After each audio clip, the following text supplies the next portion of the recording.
নমস্কার বন্ধুরা, কেমন আছেন সবাই? পাপিয়াস কিউলিনারি আর্টের আরেকটি নতুন ভিডিওতে আপনাদের সবাইকে স্বাগতম।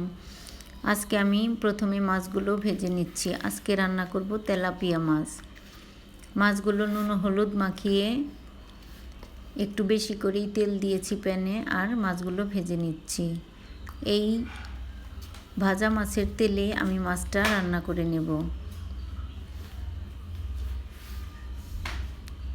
অনেক দিন পর এবার বাসায় তেলাপিয়া মাছ এনেছি, আর অনেক দিন পরেই তেলাপিয়া মাছটা রান্না করছি। এর আগে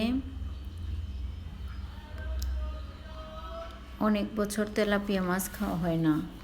আজকে রান্না করে দেখি আসলে কেমন লাগে।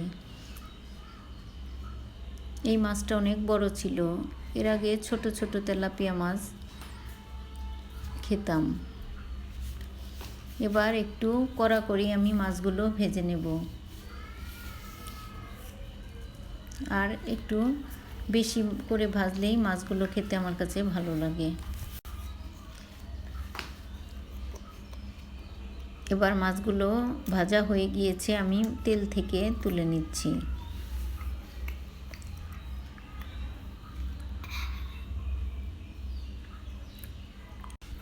সবগুলো মাছ আমি তুলে নিয়েছি। এই তেলে আমি দিয়ে দিয়েছি কালো জিরে। কালো জিরেটা ভাজা হয়ে গেলে দিয়ে দিলাম পেঁয়াজ কুচি। পেঁয়াজ কুচিটাও ভাজা হয়ে গিয়েছে। এবার খুব সামান্য জল দিয়ে দিব গুঁড়ো মশলাগুলো।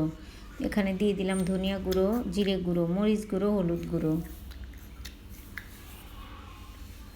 সব মশলা জলের সাথে খুব ভালো মতো কষিয়ে নিব।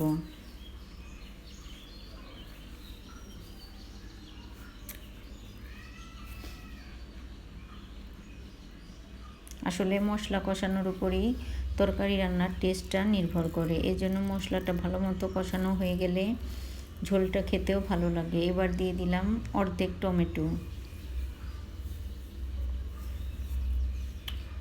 টমেটোগুলো দিয়ে আমি খুব ভালো মতো নেড়ে চেড়ে দিব। আমি এখনও লবণটা দিইনি।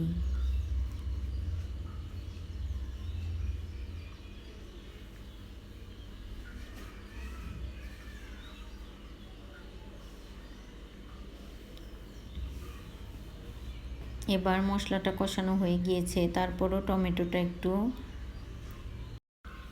সিদ্ধ করে নেব।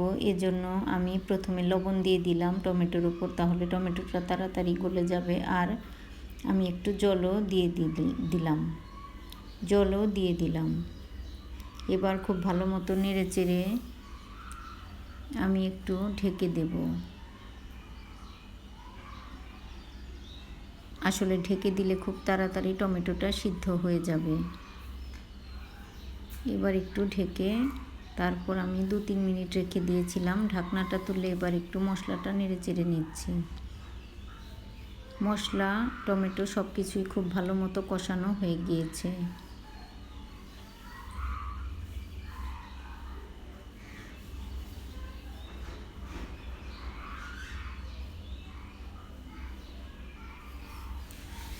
এবার আমি দিয়ে দিব আগে থেকে ভেজে রাখা মাছগুলো দিয়ে মশলার সাথে খুব ভালো মতো কষিয়ে নিব।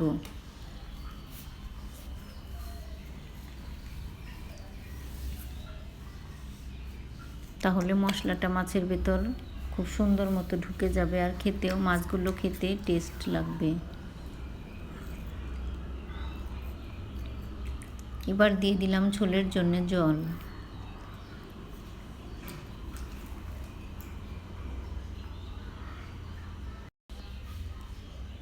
আমি ঝোলটা দিয়ে দিয়েছি, আর একটু ঝোল দিব। এবার মাছগুলোকে খুব ভালো মতো নেড়েচেড়ে ঝোলের সাথে একটু নেড়েচেড়ে দিলাম। এবার আমি আরেকটু জল দিয়ে দিলাম।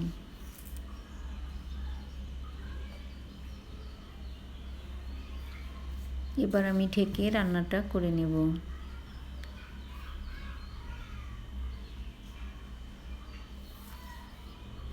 এবার রান্নাটা প্রায় শেষের দিকে। আমি মাঝে একবার ঢাকনাটা সরিয়ে কাঁচামরিচ মাঝখান থেকে কেটে আর ধনিয়া পাতা কুচি দিয়ে দিয়েছি। তবে এই ভিডিওটা আসলে খুঁজে পেলাম না, যার জন্যে আপনাদের সাথে শেয়ার করা হয়নি।